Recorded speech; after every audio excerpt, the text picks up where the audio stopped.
What is happening, everybody? Happy Monday. Welcome into another episode of the Pack a Day podcast. I'm your host, Andy Herman. You can follow me on Twitter at Andy Herman NFL.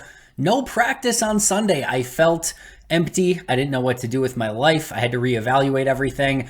But nonetheless, we have a ton to talk about either way. We are going to be going over some of my key takeaways. There's been 4 practices. 3 of them have been actually active practices. The other was a walkthrough, but still 4 practices in total. And I do think even though they weren't in pads, even though one was a walkthrough, even though there's only 4 total, I think there's a lot of takeaways so far from those first 4 practices before we get ready for Monday's first practice in pads. So really looking forward to that. Before I get there, a quick apology for yesterday. Yes, somehow, some way, I decided to call Anders Carlson by his brother's name, Daniel Carlson, throughout the entirety of the episode. No idea how that happened. I have so many, obviously, first of all, they're brothers, and they're both kickers, so that's the logical reason why it happened. But I have so many, random football names in my head that sometimes random ones pop out of nowhere. But the crazy thing is, I didn't recognize it when I said it. I didn't recognize it when I was reviewing it and editing and everything like that. So it just happened, and I have no idea how. So the bad news is the fact that it happened and I didn't catch it probably means it could potentially happen again, but I will do better in the future. Apologies to Anders Carlson. Obviously, I know that that's his name. That's who the kicker is, but I digress. We're not going to go over that. But yes, I did catch that yesterday. Thank you for the mentions in the comments, and thank you for the grace in those as well, because most of them were very funny and very nice about it. And usually I don't make mistakes, as I joked about on Twitter. If that's my biggest mistake of 2023 so far, then I will gladly take that I called Anders Carlson by his brother's name through the entirety of an episode. But you know me, I'm a perfectionist. I'll do better going forward, and I'll probably mess up a name in this episode now too, but hopefully it will not happen again moving forward. And again, thank you for the comments and the jokes on that yesterday. All right, meanwhile, quick other news and notes before we get to some of our other key things that I want to go over today. Amari Rodgers was released by the Houston Texans. Now, obviously, this is not specifically Packers news because he was a Houston Texan. If you remember, Packers released him midway last season. He got picked up by the Texans. Actually had a couple of nice games. He had 12 catches, 154 yards, and a touchdown with Houston.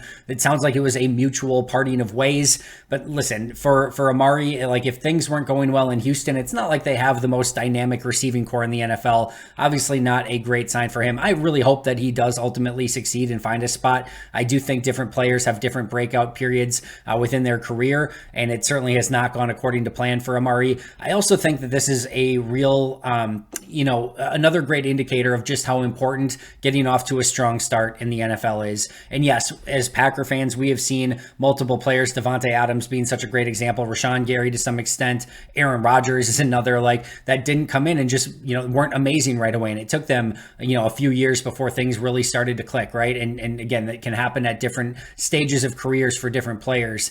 But I do think there's a ton to be said about getting a player off to a strong start. I didn't think Amari ever really, and I'm not saying the Packers were necessarily at fault for that, but the whole Randall Cobb situation, I think they had probably an idea of how to use Amari, and then Cobb came through. They tried using him primarily as a returner. That didn't work out. And listen, Amari has to make his own opportunities as well, but that was a draft pick that did not work out, did not get off to that strong start in Green Bay, whether that was due to Amari or whatever the case may be. It just didn't happen. Tries a new change of scenery in Houston, doesn't end up working out there, and we'll see where he catches on moving forward. But certainly wishing him the best. And like I said, I very much hope that he does find success in the NFL, but he was released by Houston on Sunday, and we'll see where he ends up moving forward. Another one of those cursed third-round picks in Green Bay, and still very hopeful, with fingers crossed, that Tucker Kraft can be the one that really breaks through and becomes the well-overdue stud of a third-round pick for this Packers team. All right, so as I mentioned, pads come on Monday. So what does that mean exactly? And maybe more importantly, who benefits, and maybe who should we keep an extra eye on now that the pads are on? So first of all, I think from who benefits from it, I should say, I think some of the just interior defensive line and offensive line battles become a lot more fun.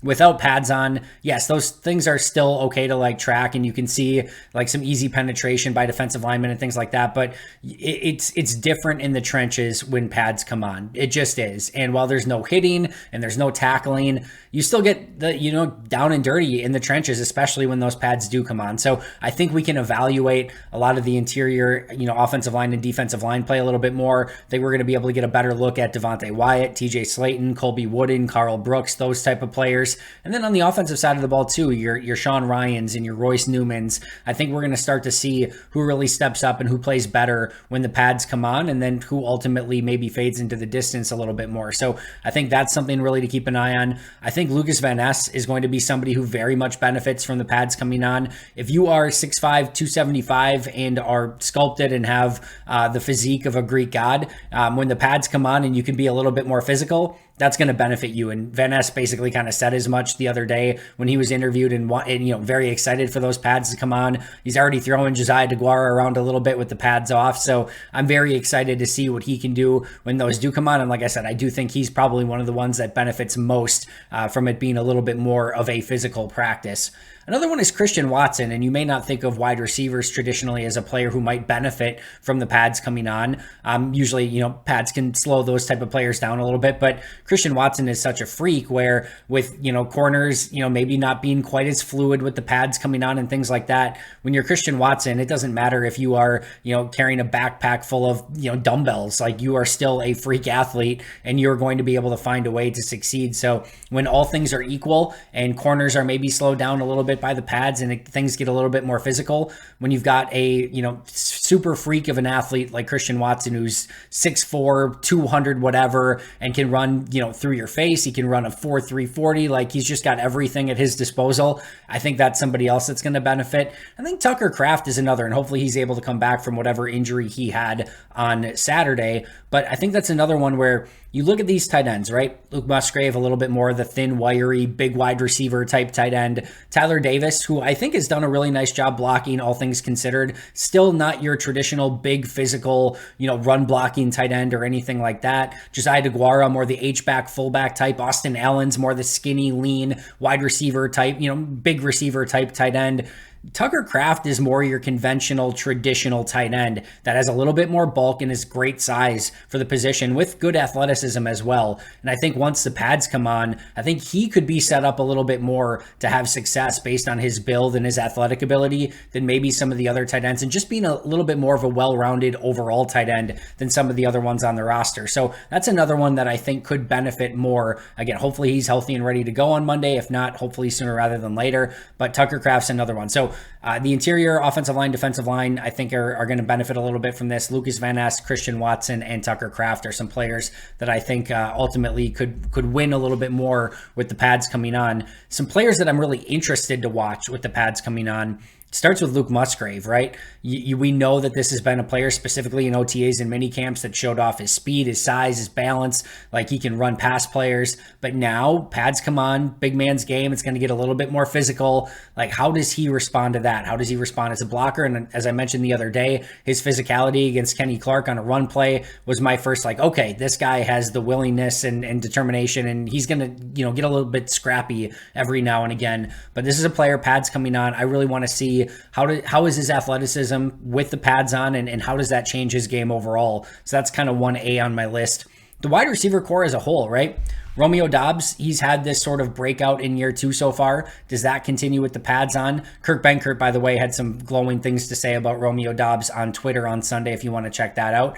Jaden Reed is another player who we haven't seen with the pads on yet. That quicker slot type wide receiver. Want to see what he looks like with the pads coming on. Samori Toure's had a phenomenal start to camp. I want to see what that looks like. And then Malik Heath, who is sort of the star of rookie minicamps, OTAs, and minicamps from a undrafted standpoint. Hasn't done much in training camp so far. So that's another player that I'm very interested in. So that wide receiver core. Quay Walker is another one, right? We know he has the speed. We know he has the athleticism sideline to sideline, but now things get a little bit more physical and down and dirty in the trenches. And can he shed some blocks, and can he go make some plays? Like, this needs to be a more physical, intense, and, just, less thinking for Quay Walker. I want to see those instincts come out. I want to see him fly to the football and make those plays behind the line of scrimmage. So with pads on, really looking forward to seeing Quay Walker. Lucas Van Ness, we just talked about, even though he's a player that benefits from it, he's also one that I can't wait to watch with the pads on. I think Carrington Valentine's another one, right? This is more of a skinny, wiry kind of corner. It's not like he doesn't have some, some overall bulk to him, if you will. But I think still this is a player that when the pads come on, what does that look like? We just haven't seen it. 7th round pick. He's been really, really good so far through OTAs, mini camps, and the first start of training camp. In fact, I think of the day 3 guys, he's probably been the one that's kind of stood out the most. But now when the pads come on and he's got to go against some of these wide receivers, not only in the passing game, but in the run game, how does he hold up? So Luke Musgrave, the wide receiver core, Quay Walker, LVN, and Carrington Valentine, some guys I'm going to be keeping just a little bit of an extra eye on with the pads coming on Monday.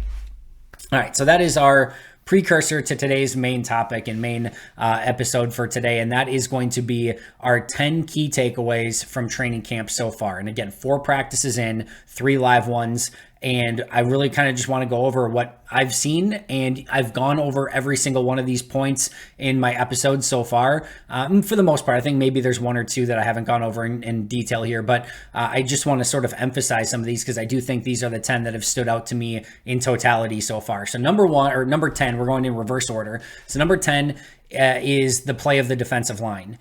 And I think the running game on Saturday had its first real signs of life, and you could see some gaps, and I thought the offensive line maybe had a little bit better of a day than the defensive line, but Kenny Clark's had a very strong start to training camp. I feel like Wyatt and Slayton, especially Slayton, has shown some real legitimate flashes. Slayton had a great play on Saturday where he got in the backfield and, as I mentioned, kind of looked like Gilbert Brown breaking into the backfield and engulfing A.J. Dillon like 3 yards behind the line of scrimmage. Devontae Wyatt's been penetrating. He had a pressure on Saturday that resulted in what would have been, in my opinion, a Kingsley Enagbare sack, but it was really Wyatt's pressure that set that up. Colby Wooden was another player. He busted through, I think it was Sean Ryan, and then the running back Emmanuel Wilson to get I think a sack on either Clifford or Etling on the play.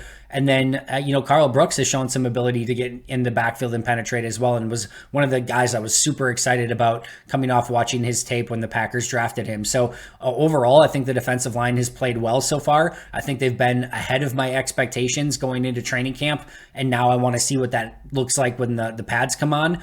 But I think, with the loss of Dean Lowry, the loss of Jerron Reed, there was a lot of question marks as to what this defensive line would look like. I think we understood and knew, all right, Slayton and Wyatt are going to play a lot more, but were they going to be up to the task? That was the first question. So far, they have been. And then how do Colby Wooden and Carl Brooks sort of fill in for those other 2 players? It's been Wooden primarily with the one so far. It's been Clark, Wyatt, Slayton, and Wooden, and then Carl Brooks, Jonathan Ford, and the rest of the group have been with the 2s and 3s. But so far, so good, and I've been impressed with what the defensive line's been able to accomplish, and I think that group is headed in the right direction through the first 4 days of training camp.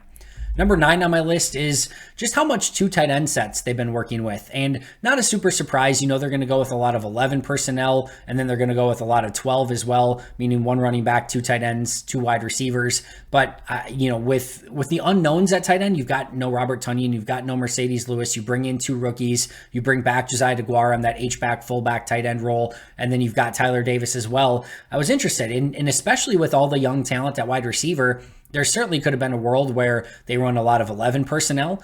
We could have seen a lot more, of the 2 running back sets with Aaron Jones and A.J. Dillon, but they've come out and really one of their primary formations that they've come out with to start the day more often than not has been their 12 personnel. It's been a lot of Luke Musgrave. He has been tight end number 1 so far in camp. We've seen a lot of Josiah DeGuara on that spot. Tucker Kraft got that second starting spot on Saturday. Tyler Davis has rotated in a ton, so they're going to rotate those guys quite a bit throughout camp. I think there's a really good chance that they're going to rotate those guys quite a bit throughout the season as well.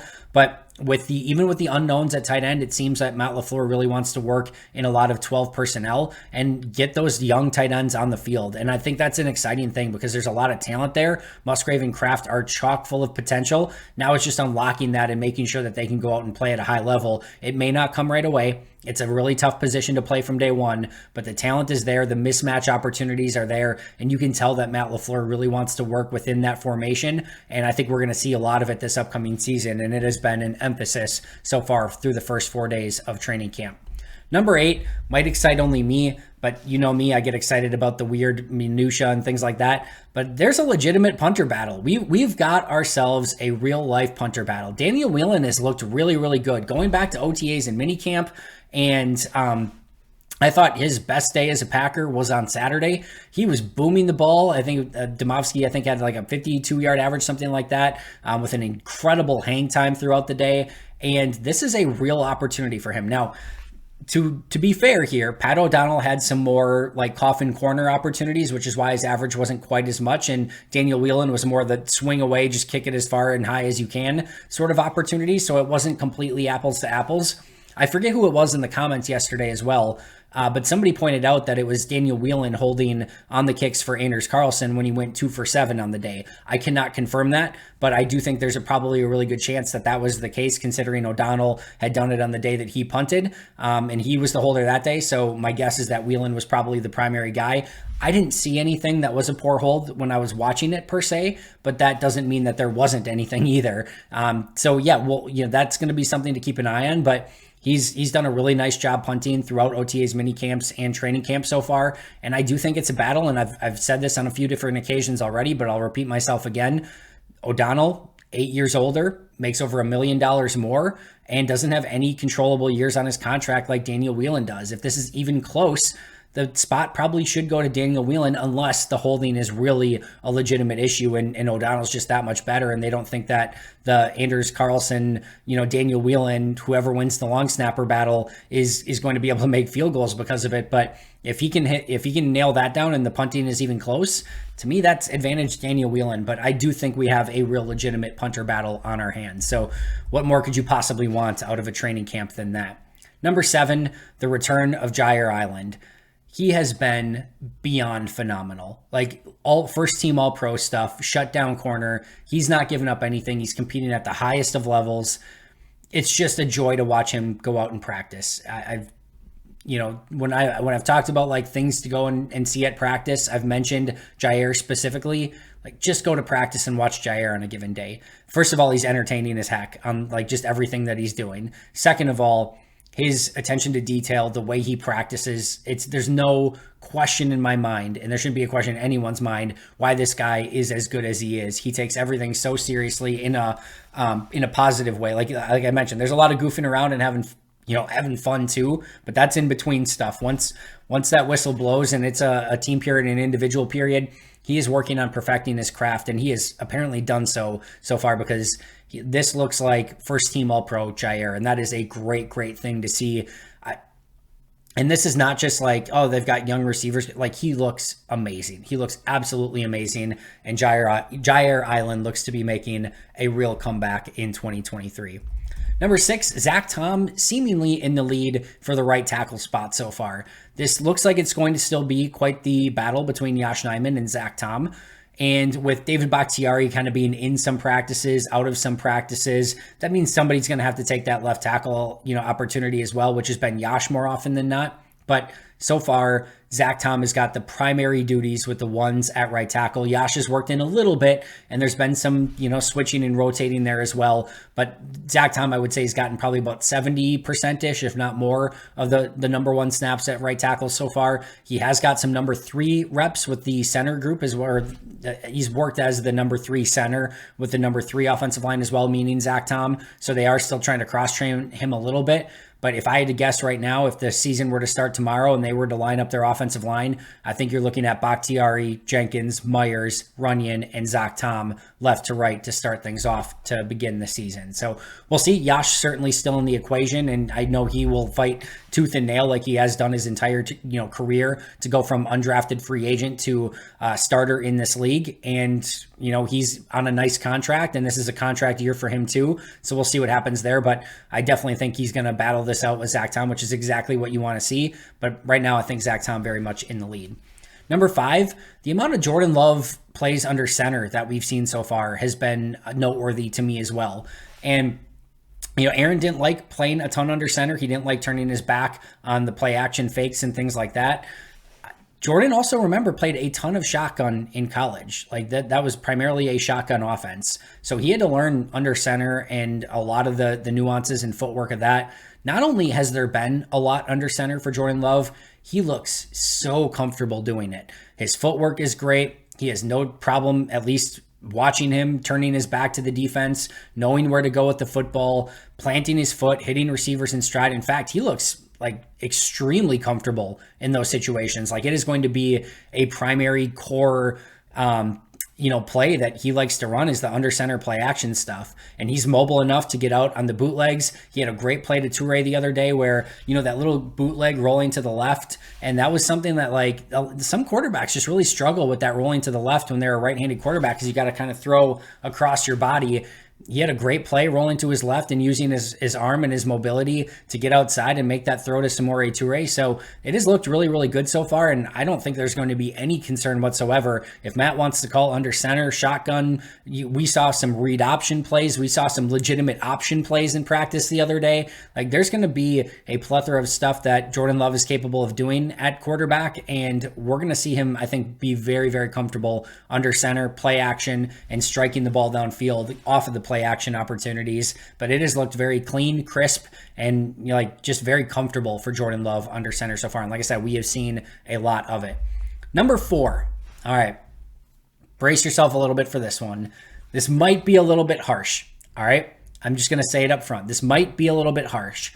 But when you've been a defense that is disappointed for years, you know what you're going to get? You're going to get graded a little bit more harshly as we kind of go through this and review the play of the defense, right? And I will preface this by saying the defense has been the winner of the competitive periods. I would argue the defense has been ahead of the offense, and sort of the bend but don't break stuff has been working for the defense. They've been very stout in some of those scoring opportunities, red zone defense, 2-minute drills. Like I said, they've been winning those more often than not, against the 1s, against the 2s, and against the 3s. So defense has not looked bad in any way, shape, or form. In fact, like I said, they've probably outperformed, they've outperformed the offense so far. However, I think their lack of defensive playmaking has also been noteworthy so far. And I talked to Wes Hodkiewicz a little bit about this, and he did bring up a great point as well. There haven't been a ton of move the ball periods. It's been a lot of red zone and 2-minute, and it's a lot of times in the move the ball periods where you maybe see a few more of those interceptions and things like that. There have been some sacks, and sacks are definitely hard to come by because of the red jersey, and you get anywhere near and you just kind of back up. But there have been some pressures and there's been some sacks, so that up front has been good. They haven't had Rashawn Gary yet, but here's my big thing. They have had 1 interception in 3 practices so far. And if we're just being realistic, right? Jordan Love, not going to be the best quarterback that this defense sees all season long, right? This is a first-time starting quarterback.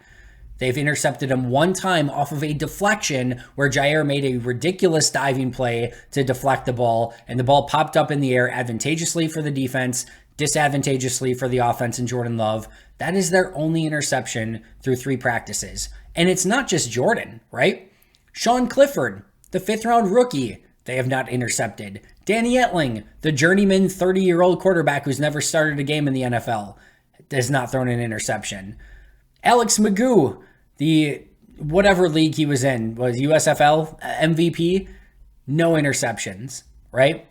And it's been 3 practices. So yes, I will reiterate once again, this is a little bit harsh. There's a lot of time left. The pads haven't even come on, which will also benefit the defense probably more than the offense. But like in The Hobbit, I guess in Lord of the Rings, where Bilbo says, I want to see mountains. I need mountains. I want to see mountains. I need playmaking. Joe Barry, I need playmaking. I want to see playmaking, Joe Barry.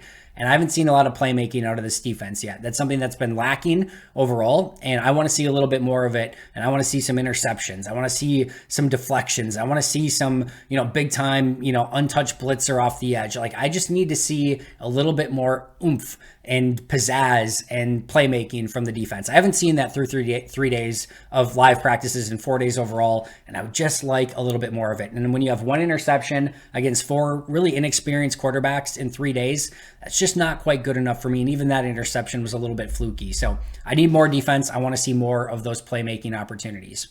Number 3 on my list has been the rookie ups and downs, all right? Not unexpected, but certainly noteworthy and evident so far. Luke Musgrave, probably the king of this. Awesome in OTAs and mini camps, looks the part, great speed, great agility. Hasn't really made an impact in training camp so far. You can tell the head is spinning a little bit. There's been some really bad pressures allowed. On the same token, he had a great block against Kenny Clark the other day. He beat Corey Ballantyne clean and should have had a big play if Jordan Love was able to hit him down the field. So you can see the pluses, but there's a lot of thinking going on. He's had a few different drops through the course of practice. So just still cleaning some things up, some rookie stuff, right? Tucker Kraft, haven't really seen anything, right? Hasn't been any big plays, hasn't been any necessarily bad plays either. It's just kind of been there. Like, hasn't been noteworthy in any way, shape, or form. LVN, you can see him at times getting blocked kind of easily by Luke Tenuta. Other times he's throwing Josiah DeGuara around. He's making a great play, closing the back door and making great plays in run defense and chasing things down and getting pressure on the quarterback. By disengaging from Yosh Nijman on a specific play. That was back in OTAs and mini camps. But you can see all of the flashes, but you can see at times that he's still thinking and going through things as well. Jaden Reed, right? Very quiet OTA and mini camp. Training camp's been better. He's had a couple really big plays in training camp so far. The end around, the touchdown in the back of the end zone and red zone. He's looked really good in training camp. OTAs and mini camps, you didn't really see him all that much. Malik Heath, the opposite, was awesome in OTAs and mini camps. Hasn't done anything in training camp. Dropped the other day, ran the wrong route, got down on himself a little bit. Those are things that are going to happen with a rookie. Colby Wooden, I mentioned that great sack the other day. It looked really good in OTAs and minicamps. Outside of that sack, didn't really do much in training camp in those first few days as he's sort of getting acclimated. Carrington Valentine's probably the one that's been the best in regards to just positive plays, breaking up plays against Christian Watson and another pass breakup on Saturday in OTAs and minicamps, breaking up stuff against Romeo Dobbs. But I'm sure his time is coming for some of those hiccups. He'll probably due for getting beat on a double move or something coming up, but certainly some positives there. And then Anders, don't call me Daniel Carlson. He had some, before Saturday, he was kicking great through OTAs, mini camps, and training camp. He was awesome. And then he goes 2 through 7 on Saturday. So just the fluctuations of these rookie players, which is totally normal for every single one of these. But now it's time to start hopefully seeing some consistency, some playmaking, and seeing these guys go out and perform even better now that they're going into week 2 and now that we're starting to see the pads come on.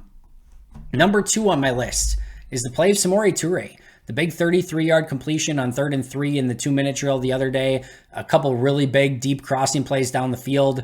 There in that first training camp, he got open on a couple different plays. The one, Jordan Love missed him a little bit late on the sideline where he was wide open, and Love just let him a little bit too much right, and it ended up being caught out of bounds. But he has been consistently open through 3 days. In fact, I would argue that Toure has been the wide receiver that has been open most often. Like, he's just continually finding ways to get open in all 3 layers of the field, short, intermediate, and deep.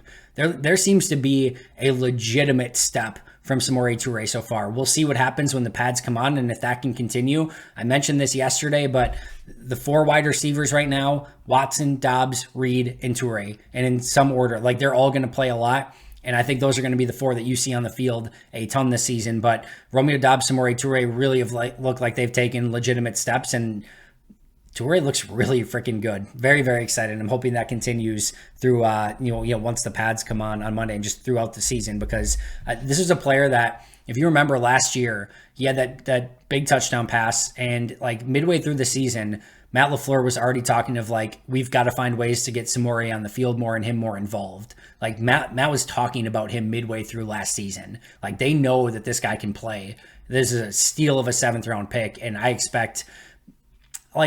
don't expect big things out of Samori this year. I think if you told me he had like 70 catches for 1,000 yards and 8 touchdowns, I'd be like, wow, that's insane. Like, that's incredible.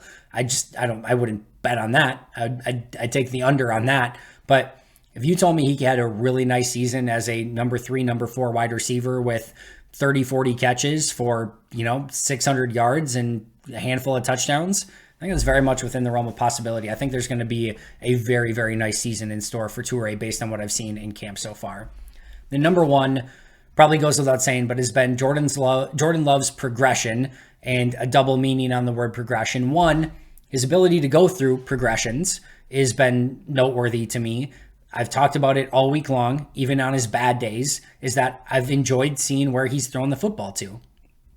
Sometimes it wasn't accurate. On the first day of practice on Wednesday, he wasn't accurate with where he was throwing the football to. But you know what? He made the right decisions on where to go with the football based on what I saw.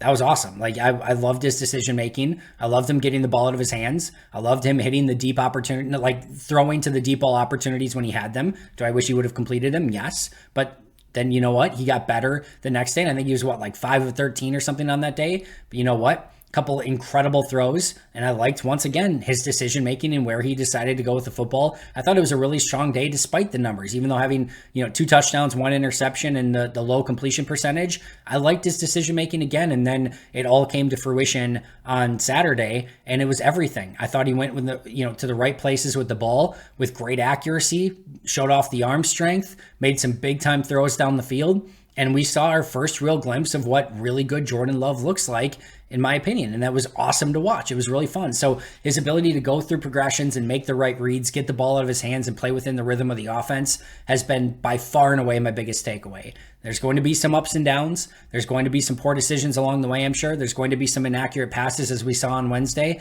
But the other thing, and again, the play on words here, is this is overall progression. My favorite thing that I've seen, I thought, like I said, he made the right reads on Wednesday.